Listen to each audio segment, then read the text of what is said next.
Hello, welcome students. आज हम देखेंगे class 7th MP board chapter 9 ग्राम जीवनम उसके एक्सरसाइज को।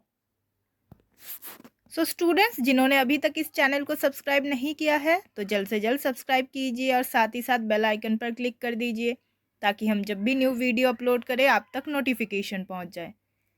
और इस वीडियो को लाइक कीजिए, अपने फ्रेंड्स के साथ शेयर कीजिए और कोई डाउट क्वेरी कुछ भी हो तो कमेंट सेक्शन में पुट करना ना भूलें। तो चलिए देखते हैं। क्वेश्चन नंबर 1 है एक पदेन उत्तरम लिखत, मीन्स वन वर्ड आंसर लिखना है। ठीक है, तो पहला जो आपका क्वेश्चन है, दीपेशः कम ग्रामम भ्रमणार्थम अगच्छत, कि दीपेश जो था वो किस गांव में भ्रमण के लिए घूमने के लिए गया हुआ था। तो आंसर क्या होगा? रामपुर ग्रामम, रामपुर ग्रामम। वन वर्ड आंसर है तो आपको वन वर्ड में लिखना है। तो क्या आंसर है? रामपुर ग्रामम। लिख लीजिए। फिर उसके बाद नेक्स्ट है ग्रामीणानाम व्यवहारः कथम अस्ति, कि जो भी गांव वाले थे उनका व्यवहार कैसा था। तो आंसर लिखिए सरलः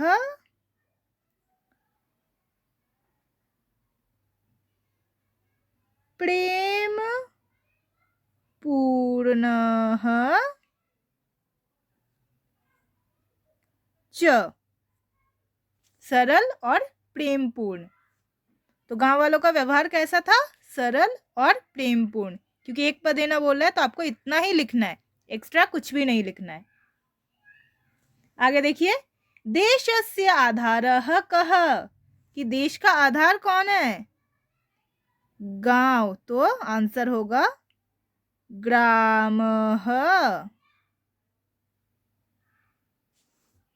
फिर उसके बाद है देशोन्नति ही कुत्र संहिता, कि देश की उन्नति जो है वो कहाँ सन्निहित है, मीन्स किससे देश की उन्नति? गांव की उन्नति में देश की उन्नति। तो आंसर क्या होगा? ग्रामोन्नतौ,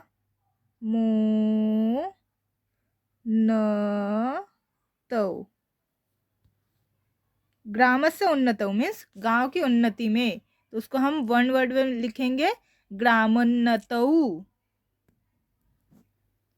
फिर देखिए लास्ट, क्वेश्चन 1 का लास्ट है दीपेशस्य छात्रावासः कस्मिन् नगरे अस्ति, कि दीपेश का जो हॉस्टल है, जो छात्रावास है, वो किस नगर में है, कहाँ है? इंदौर नगरे, इंदौर नगर में है। मतलब दीपेश जो है उसका जो हॉस्टल कहाँ था? इंदौर में था। आई होप स्टूडेंट्स आप लोगों को इतना क्लियर है। जिन्होंने इस चैप्टर को नहीं पढ़ा है या फिर जिनको ट्रांसलेशन मतलब चैप्टर का मीनिंग क्लियर नहीं है, वो इस वीडियो के डिस्क्रिप्शन बॉक्स और कमेंट सेक्शन में जा सकते हैं। वहाँ पर मैंने पुट कर दिया है इस वीडियो के ट्रांसलेशन लिंक को, या फिर आप ऐसे ही इस चैनल पर सर्च कर लीजिए। इस चैप्टर का ट्रांसलेशन चैनल में अवेलेबल है। चलिए आगे देखते हैं।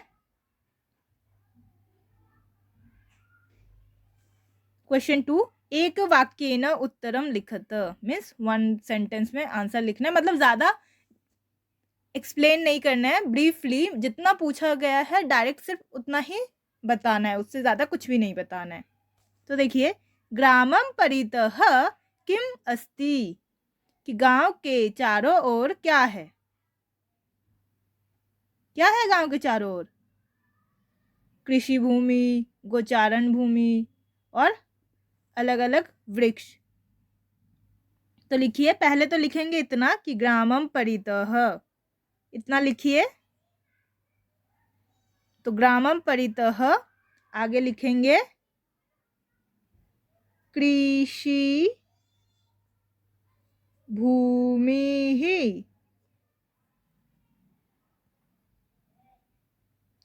कृषि भूमि ही, एक कलर चेंज हो गया,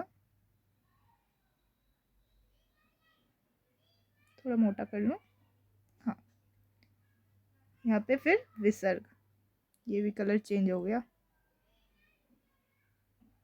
चलिए कोई बात नहीं, आप लोग देख लीजिए। कृषि भूमि ही, उसके बाद कॉमा देकर गोचारण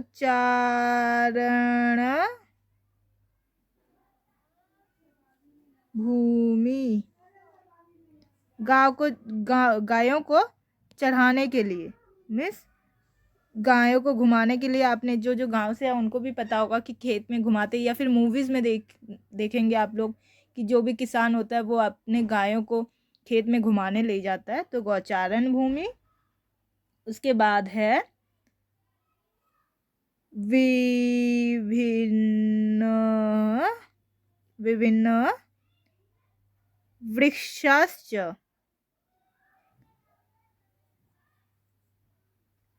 मीन्स विभिन्न वृक्ष, और फिर है संति। वहां पे अस्थि दिया हुआ है कि गांव के चारों ओर क्या है, बट आप संति लिखेंगे क्योंकि संति जो है वो प्रथम पुरुष बहुवचन में है और अस्थि जो है प्रथम पुरुष एक वचन में है। अब वहां पे क्या है पूछा है, लेकिन आप इतना सब कुछ बता रहे हो इसलिए आप लिखेंगे संति। तो ग्रामम परितः कृषि भूमि ही गौचारण भूमि ही विभिन्न वृक्षाश्च सन्ति। उसके बाद देखिए, ग्रामे के पशवः सन्ति, गांव में कौन कौन से पशुएं हैं, तो पहले लिखेंगे ग्रामे, फिर धेनवः, ये न है, धेनवः,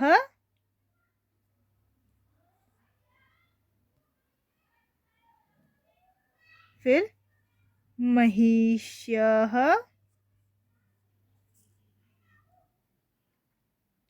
फिर बलिवर्दायः,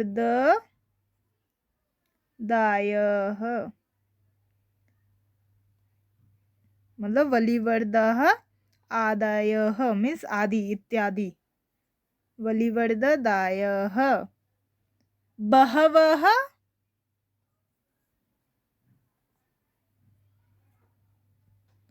पशवः सन्ति। तो आपका जो आंसर है, ग्रामे धेनवः महिष्यः बलिवर्दादयः बहवः पशवः सन्ति।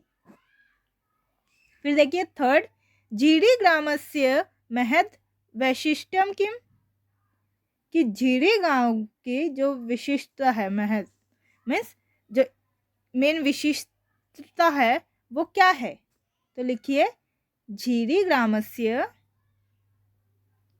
आगे आप लोगों को दिखा देती हूँ आंसर। झीड़ी गांव वाला लाइन कहाँ है, बता सकते हैं आप में से कोई? देखिए यहाँ पे है ना झीड़ी ग्राम, तो लिखिए ये तस्य ग्रामस्य है ना, तस्य की जगह लिखेंगे झीड़ी, झीड़ी ग्रामस्य इदं महत् वैशिष्ट्यं यत् प्रायः सर्वे जनाः, एक मिनट, हाँ अब ठीक है, देखिए तस्य की जगह क्या लिखेंगे, झीड़ी, झीड़ी ग्रामस्य इदं महत् वैशिष्ट्यं यत् प्रायः सर्वे जनाः संस्कृतेन एव भाषन्ते। बस इतना ही लिखना है आपको और कुछ भी नहीं लिखना है।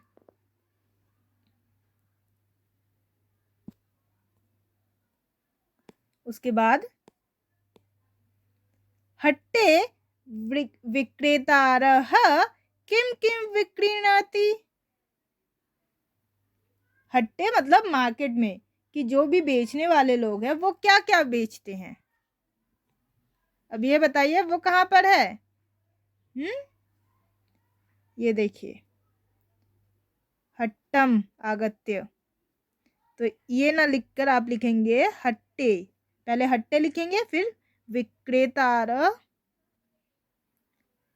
विक्रेतारः नित्य उपयोगी वस्तूनि हस्तशिल्प कला वस्तूनि, गोधूम चना आदि खाद्य वस्तूनि और गृहोपयोगी वस्तूनि च विक्रीय धनम अर्जन्ति।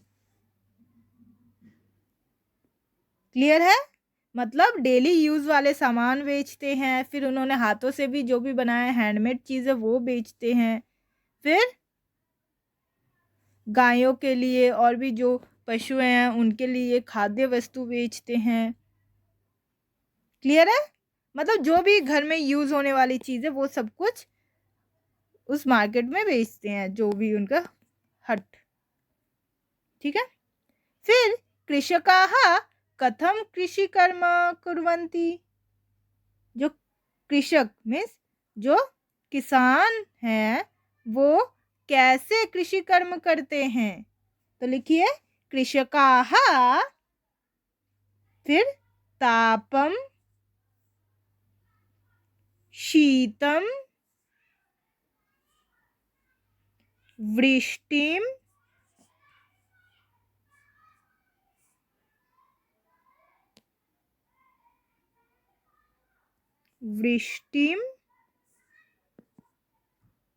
च सहित्वा मीन्स जो किसान है वो कृषकाः ताप मीन्स धूप, ठंड, बारिश ये सब सहित्वा मतलब सहकर फिर कृषि कर्म कुर्वन्ति कृषि कर्म को करते हैं। आई होप स्टूडेंट्स इतना आप लोगों को क्लियर है। जिन्होंने अभी तक इस चैनल को सब्सक्राइब नहीं किया है जल्द से जल्द सब्सक्राइब कर दीजिए, अपने फ्रेंड्स के साथ शेयर कीजिए ताकि उनको भी बेनिफिट मिले इस चैप्टर से। और इस चैप्टर के ट्रांसलेशन जो है वो उसका जो लिंक है वो डिस्क्रिप्शन बॉक्स और कमेंट सेक्शन में पुट कर दिया है, वहाँ से देख लीजिए या फिर ऐसे ही आप चैनल पर सर्च कर लीजिए, आपको चैप्टर का ट्रांसलेशन मिल जाएगा।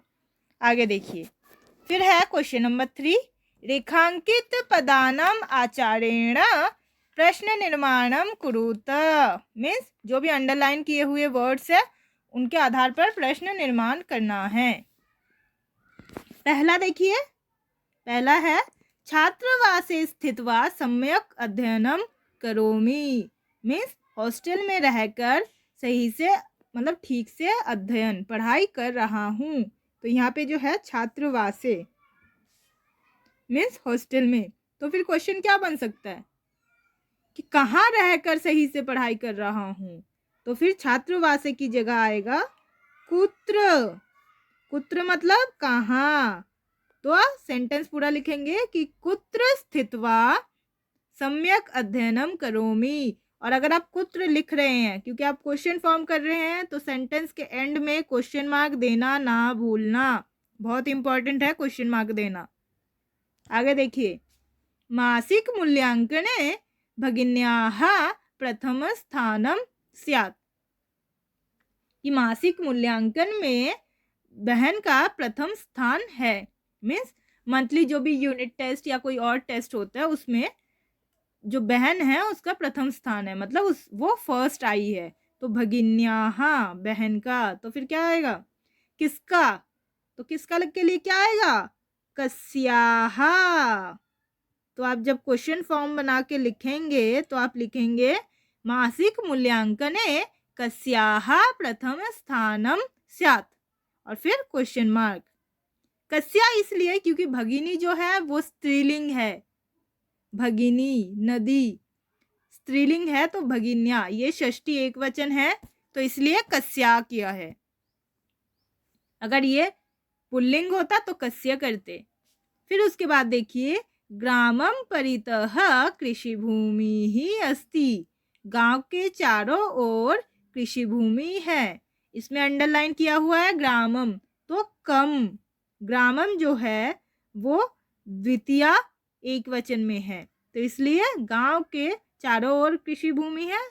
परित जो है उपपद विभक्ति के लिए पता है ना, परित के योग में द्वितीय विभक्ति लिखते हैं तो इसलिए ग्रामम, ग्रामम का कम या फिर कम ऐसे भी लिख सकते हैं आप।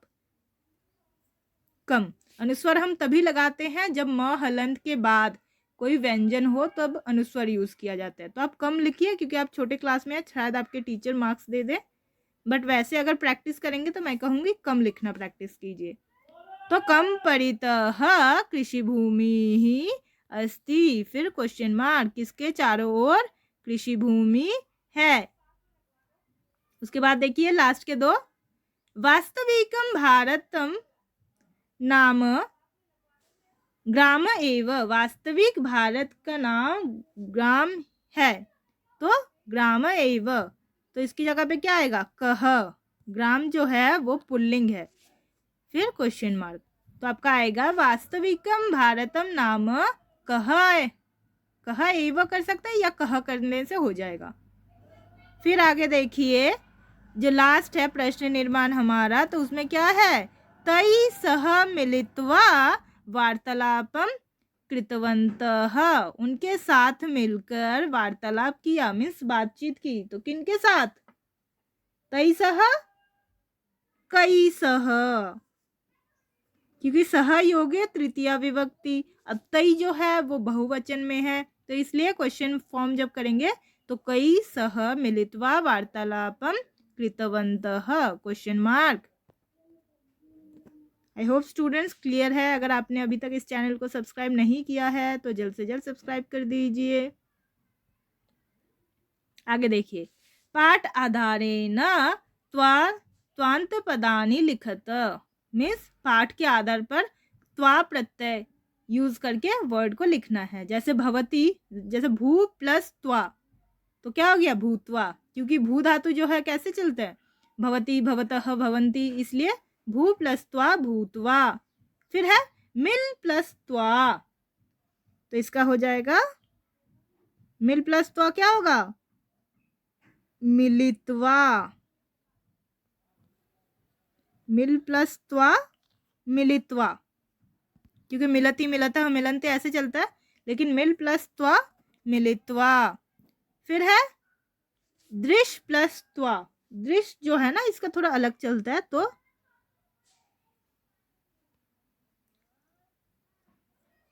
दृष्टवा, ये देखिए स्पेलिंग थोड़ा अलग हो गया ना, दृश प्लस त्वा दृष्टवा। फिर है क्री प्लस त्वा, ये तो आसान है, कृत्वा। फिर सह प्लस त्वा सहित्वा, सह प्लस त्वा सहित्वा मीन्स सहकर, क्री प्लस त्वा करके, मिल प्लस त्वा मिलकर, ऐसे ही भू प्लस त्वा होकर। फिर उसके बाद देखिए स्मृ प्लस त्वा, तो इसका होगा स्मृत्वा, स्मरण करके। त्वा जो प्रत्यय यूज होता है ना वो करके के लिए यूज होता है, तो स्मृत्वा। फिर उसके बाद देखिए श्रु प्लस त्वा, तो श्रुत्वा, सुनकर, श्रु प्लस त्वा श्रुत्वा। आप लोगों को अगर हैंडराइटिंग क्लियर नहीं है तो आप लोग सुन लीजिए कि मैं कैसे उच्चारण कर रही हूँ, कैसे प्रोनाउंशिएट कर रही हूँ वर्ड्स को, आप ऐसे ही लिख लीजिए, क्योंकि संस्कृत में आपको पता है कि जैसे हम बोलते हैं प्रॉपर वैसा ही लिखते हैं, या जैसा हम लिखते हैं वैसा ही बोलते हैं, इसलिए ये क्लियर रखना। अगर आपको हैंडराइटिंग क्लियर नहीं है तो आप सुनकर लिख लीजिए। फिर आगे देखिए गम प्लस त्वा गत्वा, मतलब जाकर। और लास्ट है पठ प्लस त्वा पठित्वा, मतलब पढ़कर। आई होप स्टूडेंट्स आप लोगों को इतना बिल्कुल क्लियर है। कोई भी डाउट क्वेरी हो तो कमेंट सेक्शन में पुट कर दीजिए। चैनल सब्सक्राइब कीजिए, वीडियो लाइक कीजिए और अपने फ्रेंड्स के साथ शेयर कीजिए। ट्रांसलेशन के लिए इसका ट्रांसलेशन जो है ग्राम जीवनम जो चैप्टर है इसका ट्रांसलेशन चैनल पर अवेलेबल है, आप वहाँ से ट्रांसलेशन देख लीजिए। फिर आगे देखिए उदाहरण अनुगुणम ल्यबंत रूपाणी लिखत, कि उदाहरण के अनुसार ल्यब प्रत्यय, मतलब ल्यबंत मीन्स ल्यब प्रत्यय से अंत वाले उदाहरण लिखिए। ठीक है। तो पहला है, देखिए, आ प्लस नी प्लस ल्यप, आनीय। सो स्टूडेंट्स, हम जब भी ल्यप प्रत्यय यूज करते हैं ना, तो आपको पता होना चाहिए कि ल्यप प्रत्यय के लिए हमें कोई उपपद मीन्स उससे पहले कुछ उपसर्ग लिखना पड़ता है। मतलब ये मान लो कि जब भी ल्यप प्रत्यय कहीं पे यूज होगा, तो उसका जो मेन शब्द है, जो धातु वाले शब्द है, उससे पहले उपसर्ग कहीं ना कहीं यूज होगा ही होगा। कोई भी उपसर्ग, आ प्र परा कुछ भी। संस्कृत में टोटल 22 उपसर्ग होते हैं, तो कोई ना कोई एक उपसर्ग यूज होगा ल्यप के लिए। ठीक है। तो ल्यप जो है वो भी करने के लिए ही बोल सकते हैं कि करके, ऐसे मतलब। ठीक है। तो देखिए, जैसे आ प्लस नी प्लस ल्यप आनिया हो गया, फिर उत प्लस था प्लस ल्यप क्या होगा, बताइए क्या होगा। उत प्लस था प्लस ल्यप क्या होगा, उत्थाय। तो उत प्लस था प्लस ल्यप क्या होगा, उत्थाय मीन्स उठकर, आनियो लाकर। ठीक है, मतलब ले आकर। फिर उसके बाद क्या है, वी प्लस क्री प्लस ल्यप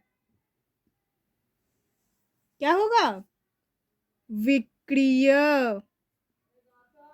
देखिए, हर जगह जहां भी आपका लेप यूज हो रहा है, सबके पहले उपसर्ग यूज किया गया है। फिर उसके बाद है स्वी प्लस क्री प्लस लेप क्या होगा, कोशिश कीजिए आप लोग। स्वीकृत्य, स्वीकृत्य, स्वीकार करके। फिर है प्र प्लस शाल प्लस ल्यप, प्र प्लस शाल प्लस ल्यप प्रक्षाल्य मीन्स धोकर, प्रक्षालयति धोता है, सुना होगा आपने। वस्त्रम प्रक्षालयति, वस्त्र कपड़े धोता है, तो प्रक्षाल्य धोकर। फिर वी प्लस चिंत प्लस ल्यप क्या होगा, विचिंत्य, विचिंत्य, विचिंत्य चिंता करके। फिर वी प्लस ज्ञा प्लस ल्यप विज्ञाय, विज्ञाय, वी प्लस ज्ञा प्लस ल्यप विज्ञाय जानकर।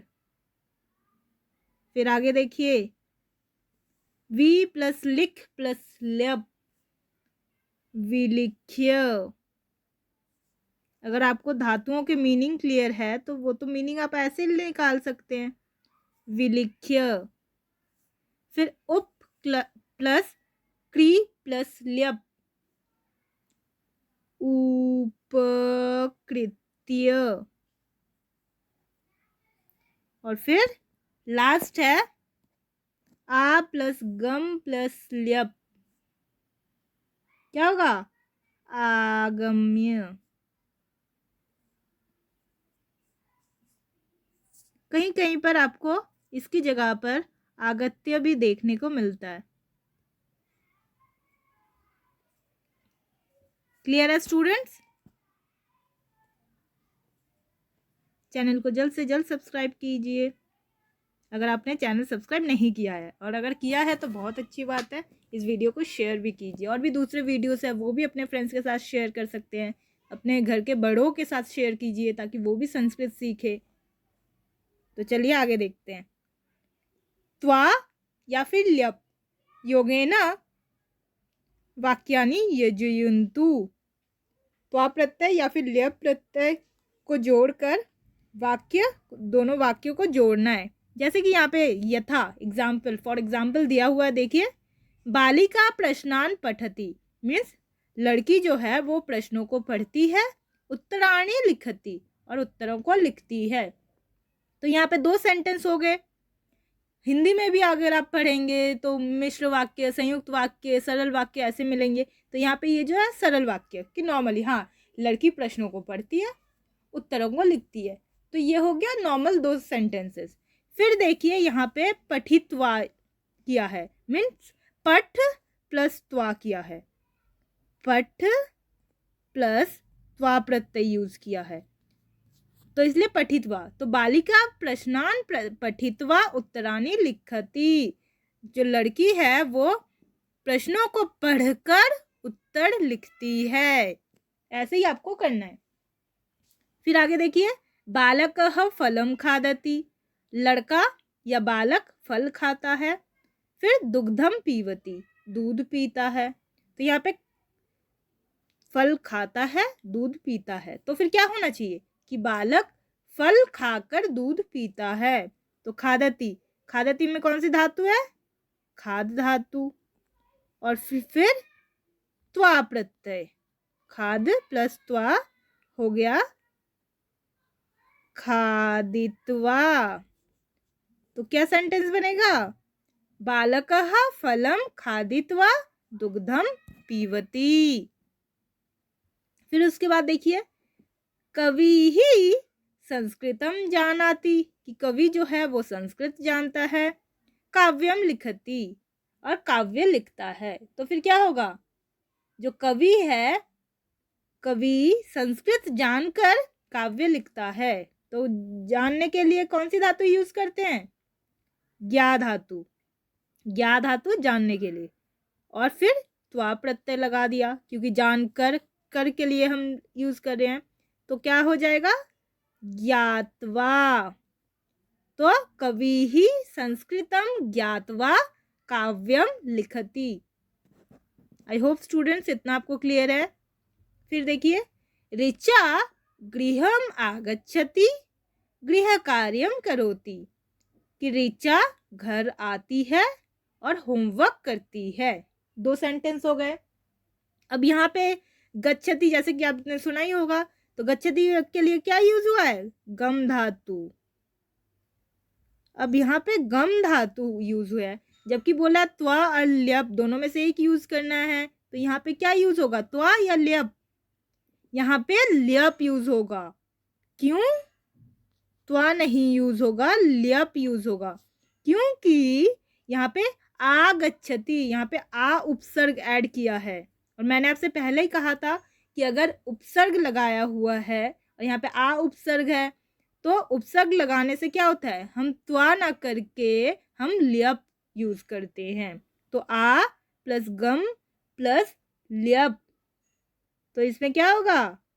बताया था आपको, या तो एक मिनट, आगम्य,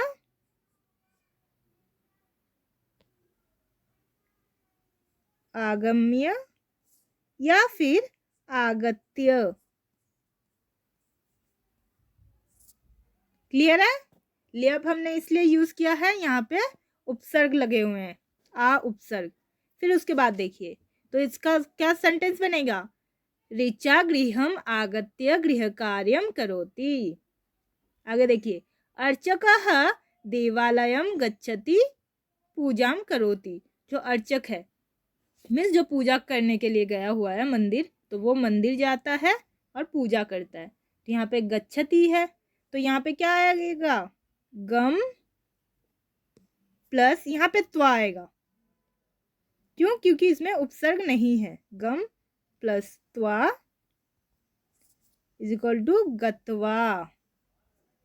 तो आपका जो सेंटेंस हुआ, अर्चकः देवालयम गच्छति, तो इसकी जगह क्या आएगा? अर्चकः देवालयम गत्वा पूजाम करोति। जो अर्चक है वो मंदिर जाकर पूजा करता है। देखिए, बहुत सारे सेंटेंस दिए हैं आपके। तो फिर आगे देखिए, माता शाकानि आनयति, कि माँ जो है वो शाक मतलब वेजिटेबल्स, सब्जियां, पालक वगैरह, तो सब्जियां लाती है। पाकम करोति, और पकाती है या बनाती है। तो यहाँ पे क्या होगा कि माता जो है वो सब्जी लाकर खाना बनाती है। तो आनयति, आनयति में धातु आपको कुछ समझ आ रहा है? आ प्लस नी धातु मतलब ले जाना, और आ लगाया है तो ले आना। जहाँ पे आ लगे तो वापस, मतलब गच्छति मतलब जाता है, आगच्छति मतलब आता है।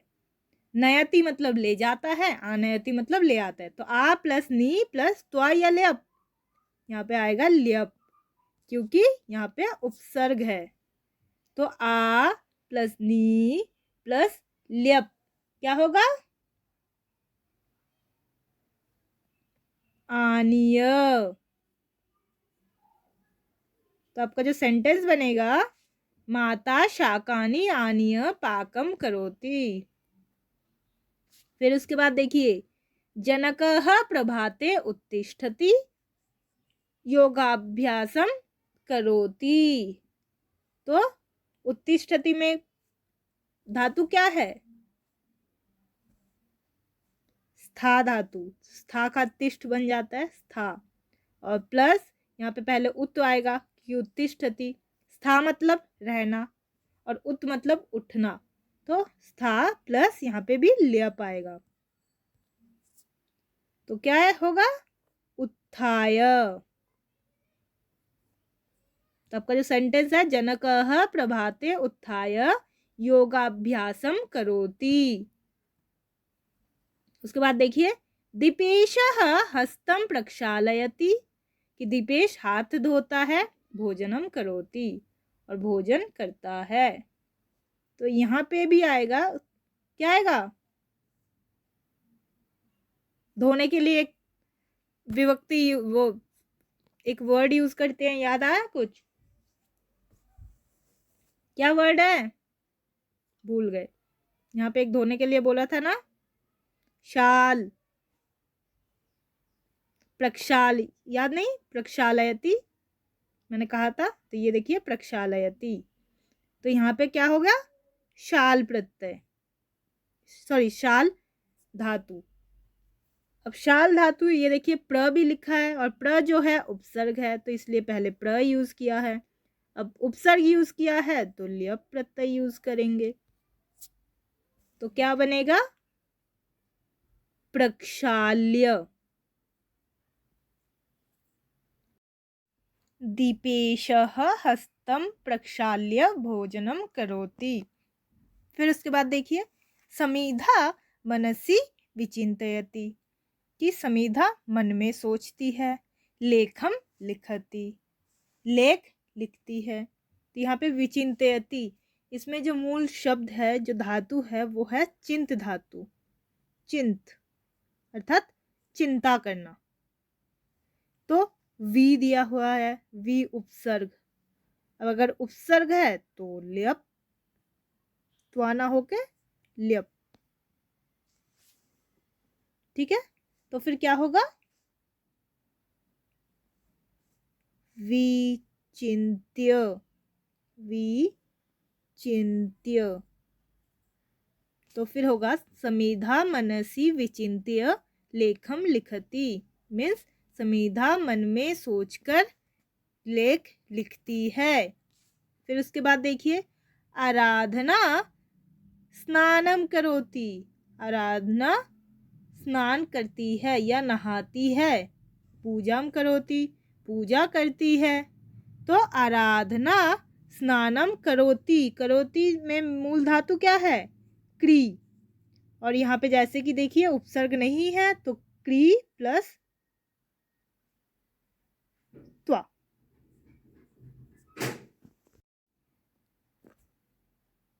इज इक्वल टू कृत्वा। तो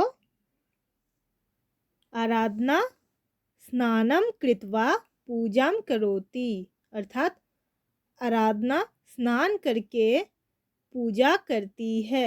अब यहाँ पे जैसे देखिए, क्री प्लस त्वा, सॉरी क्री प्लस त्वा, कृत्वा।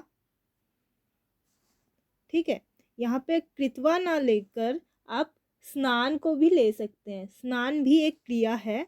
तो फिर क्या होगा? स्नान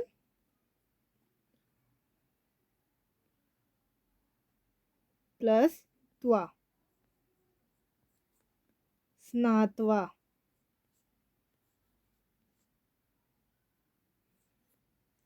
तो आराधना स्नात्वा पूजाम करोति, ये भी लिख सकते हैं। वैसे आप ये लिख सकते हैं कि आराधना स्नानन कृत्वा पूजाम करोति। फिर उसके बाद लास्ट देखिए, विक्रेता वस्तुनि विक्रीणाति, कि विक्रेता जो है, सेलर जो है, वो वस्तु बेचता है। धनम अर्जयति, धन उपार्जन करता है या अर्जन करता है। तो विक्रीणाति, अब यहाँ पे भी विक्रीणाति जो है मतलब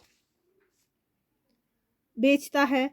अब यहाँ पे क्री धातु है, क्रीण,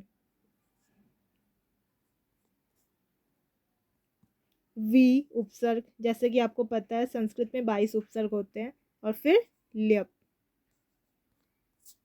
तो विक्रीत्वा, विक्रीत्वा, विक्रीत्वा। तो विक्रेता वस्तुनि विक्रीत्वा धनम अर्जयति, विक्रेता वस्तुओं को बेचकर धन अर्जन करता है। आई होप स्टूडेंट्स क्लियर है चैप्टर को। सब लाइक कीजिए, चैनल को सब्सक्राइब कीजिए। फिर आज का लास्ट क्वेश्चन देखिए, लास्ट है भिन्न प्रकृतिकम पदम चिनुत, कि अलग जो वर्ड है उसको चुनकर निकालिए, मतलब ऑड वन आउट वाला। जैसे क, गत्वा, पठित्वा, भूत्वा, हसित्वा, तुम, पठितुम। तो यहाँ पे सब में देखिए त्वा प्रत्यय लगा हुआ है, गम प्लस त्वा, पठ प्लस त्वा, भू प्लस त्वा, हस प्लस त्वा। तो यहाँ पे पठितुम, यहाँ पे तुमुन लगा हुआ है, तुमुन, तुमुन प्रत्यय लगा है। तो इसलिए जो है और वन आउट में पठितुम। फिर देखिए दुग्धम, दधी, नवनीतम, तक्रम, रोटी का। तो इसमें जो अलग है तो वो क्या है, अलग जो है रोटी का, क्योंकि ये जो रोटी का है ये स्त्रीलिंग में है। किस लिंग में है पहले ये बताइए, रोटी जो है वो पुल्लिंग है कि स्त्रीलिंग है? आपको क्या समझ आया? रोटी का जो है वो स्त्रीलिंग में है, और बाकी जो दुग्धम, दधी, नवनीतम, तक्रम है ये सारे नपुंसकलिंग में है। तो इसलिए ऐसे ही आउट कर दिया, क्योंकि देखिए अगर ज़रूरी नहीं है कि हर वर्ड का आपको मीनिंग पता हो, लेकिन अब देखिए पहले ही देख लीजिए कि लिंग कौन किस लिंग में है। तो यहाँ पे रोटी का जो है ये स्त्रीलिंग में है और बाकी सारे पुल्लिंग में है, इसलिए रोटी का ऑड है। फिर उसके बाद देखिए भ्राता, भगिनी, माता, पिता, शिक्षकः। अब यहाँ पे भ्राता, भगिनी, माता, पिता ये सारे कौन हो गए? रिश्तेदार हो गए। लेकिन जो शिक्षक है वो गुरु हो गए। तो फिर यहाँ पे जो अलग क्या है? शिक्षकः। फिर काकः, कोकिलः, कपोतः, शुकः, मत्स्य। अब यहाँ पे शुरू वाले जो है ये सारे बर्ड्स है, लेकिन मत्स्य क्या मछली बर्ड है? नहीं है, तो इसलिए मत्स्य। आई होप स्टूडेंट्स आप लोगों को ये चैप्टर जो एक्सरसाइज है बिल्कुल क्लियर है। अगर ट्रांसलेशन आपको नहीं पता है तो एक बार चैनल में जाके सर्च कीजिए, या फिर इसके लिंक जो है वो डिस्क्रिप्शन बॉक्स और कमेंट सेक्शन में पुट कर दिया है, वहाँ से आप ट्रांसलेशन देख सकते हैं। चैनल को लाइक करना ना भूले, वीडियो को लाइक कीजिए, और सब्सक्राइब अगर नहीं किया है तो जल्द से जल्द सब्सक्राइब कीजिए। Thank you.